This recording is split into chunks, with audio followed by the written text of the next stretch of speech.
ফের মানবিকতার নজির করল কান্দি থানার কর্মরত এক সিভিক ভলেন্টিয়ার।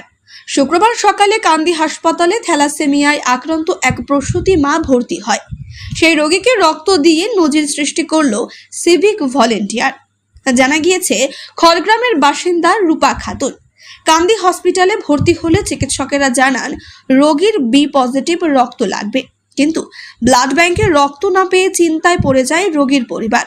অবশেষে রোগীর পরিবারের পক্ষ থেকে কান্দি থানায় জানানো হয়।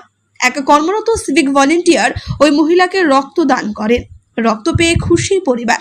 কান্দি থানার সিভিক ভলেন্টিয়ারকে ধন্যবাদ জানিয়েছেন পরিবার।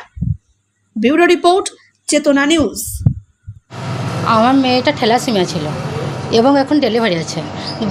এবার রক্তের সমস্যা, আমি রক্ত লেগে কী করছিলাম, আমি কান্দির ব্লাড ব্যাঙ্কে এসেছি। ব্লাড ব্যাঙ্কে আমি কোনো রক্ত পাইনি। আমি কান্দির থানা যেয়ে কান্দির থানাতে বড়োবাবুকে আমি বলেছি। বলার পরে এখানে আমাকে সিভিল পুলিশ পাঠালছে একটা সাহাদুল শেখ। উনি আমাকে আমার মেয়েকে রক্ত দিয়ে সাহায্য করেছে। B positive. আমি কান্দির থানাকে ধন্যবাদ জানাচ্ছি। আমি ব্লাড ব্যাঙ্কে আমি যে এসেছে আসাদুল শেখ, আমি অক্ষয় ধন্যবাদ জানাচ্ছি। হ্যাঁ, রক্তের সমস্যা মিটে গেছে। রূপা খাতুন, বয়স কত? 20 বছর। কতদিন আগে হসপিটালে ভর্তি হয়েছে? আজকে সকালে ভর্তি করেছি। সকালে কি গ্রুপ লাগলো? B positive. আপনার নাম? আমার নাম রেজিনা বিবি। কি হচ্ছেন আপনার? মা।